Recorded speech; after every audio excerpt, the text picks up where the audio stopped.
I picked up the violin as a little kid when I got exposed to classical music from my parents. They loved it. They were playing it in our home all the time. And I do remember them taking me to an orchestra concert though when I was like 5 years old.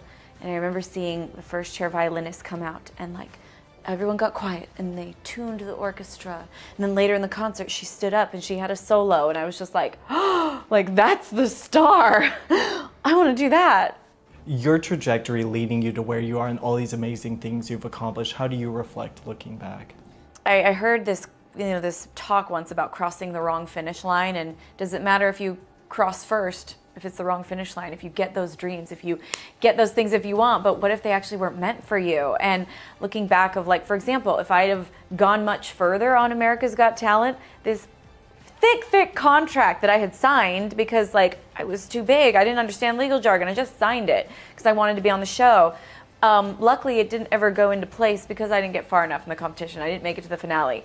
But if I'd gotten much farther, that would have kicked into place and my life would look completely different. There's so many moments like that. Like I remember wanting a record deal in the beginning and nobody would take me. And I better believe that I probably would have signed anything. I was so like, I want to say excited, but also like desperate to share my music and to put myself out there. And I wanted it so bad that I probably would have given all my rights away to like, whatever you want, take it. And by the time a record label was finally interested, I was a lot smarter. I was a lot wiser. I had paved my own path. I had honed my own way. And I like understood that, oh, I don't want to give up these things. I actually don't think I want this. I don't want a record deal. I'm doing it myself. You watch so many of your videos that have gone viral. You see how gorgeous they are, the aesthetics of them, and how it just looks effortless. But tell me, planning one of those videos, so say Carol of the Bells, how much goes into that? So much thought goes into it. You're thinking about the color palette. You're thinking about the costumes, what to wear. You're thinking about, and I love to be I don't think in a controlling way. I just love the creative process. And I think because when I started, I kind of had to do everything myself. And so in a way, I've kind of held on to that because a lot of the things that are involved, like the costuming, I still do it myself because it brings me a lot of joy. It's actually quite fun for me to like pick out the outfits for myself and the dancers, and then going to all the choreography rehearsals, learning the dances, practicing them. Usually I'm up late the night before reviewing it all in my head, and a lot of times I'm doing my own hair, so it's a lot of pieces. And I actually went to film school, so I usually storyboard out the music videos as well, and I co-direct them. And then I am such a nerd that I also edit them. And again, this isn't me being like, I'm so amazing, I do it all, but once upon a time I had to, and all the things that I've enjoyed from that process. Like, I love editing. What do you use? Are you a Premiere girl, Final Cut? I'm a Premiere girly, yeah. Well, same. Tell me about Duality. It's out, and then we have a deluxe version that's coming out. It got, we released it about a year ago, and so fans have had time to fall in love with it, and so it seems perfect to get to now add a little special sauce to it and re-release it as a deluxe.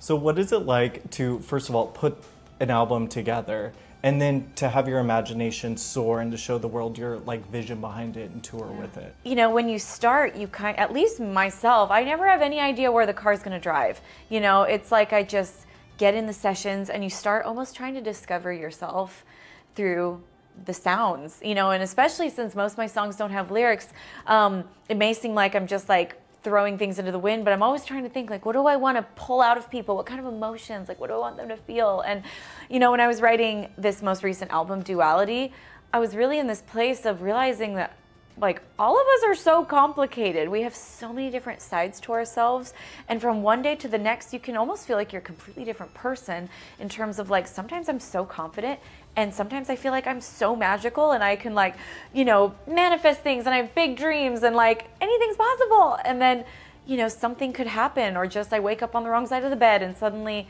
I'm really unconfident. And I actually don't know how I even got here. How have I tricked everyone into believing that I can do this? How do you plan the flow of when you are designing a concert? Planning a set list truly is a little bit of an art form, I think, and it's always fascinating to see how different people do it, because there's a million ways you can do it.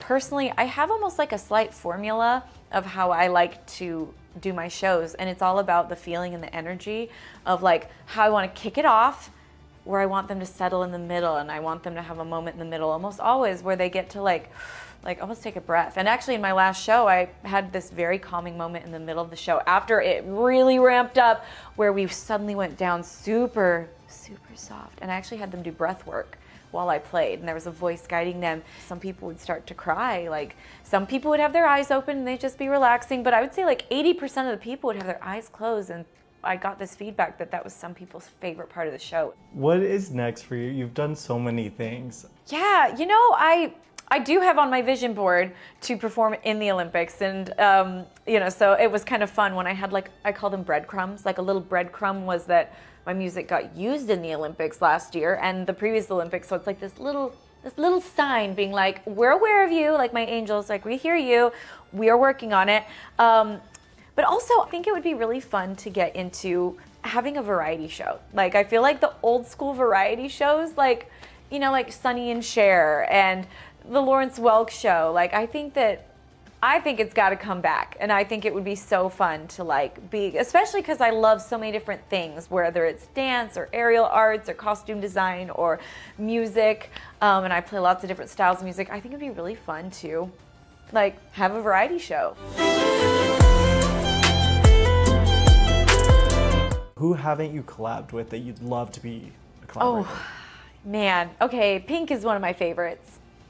She's incredible. She's inspired me as a performer more than anybody else to like really be intentional, to say what you feel. Like, I love that she has strong opinions. I love that she is a strong woman that doesn't take anything from anybody, you know? She's like, this is who I am. And I just think she is so empowering. And one thing you both have in common is she incorporates a lot of aerial into her shows. Yes, so I started training as an aerialist in the pandemic, actually, in 2020. I love that most people are like, I'm gonna pick up sourdough bread. And you're like, no, we're going for aerial yoga. We're doing this. Yes, right?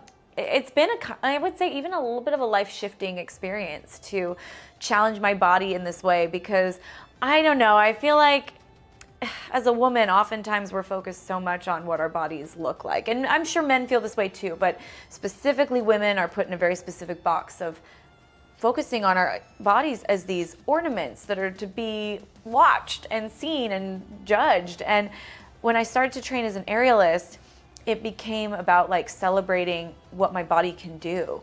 And it became about like getting strength in a new way, not just working out to be like a certain shape, but working out so I could do certain things and pull myself up and show my strength. And it's really fun. And aerial, you learn that your body, every body has gifts, and certain movements look so beautiful on certain people, and you find the ones that really make you shine. What do you think, and I always try and end on this, is your purpose? I have always felt like I was meant to bring light, you know, and that's something I continuously try to like connect to. I believe that there's a higher power. I believe in a God, and I believe that all of us have the ability to tap into this light and share it, because there's times in my life when I've been super dark and I needed to rely on other people's light to pull me out of those places. And so if I can like get on stage and like give a little piece of hope for people and be a little bit of light through my talent, you know, and through something that I've honed through the years and a talent that I've been given from God, like that's like literally all I hope for.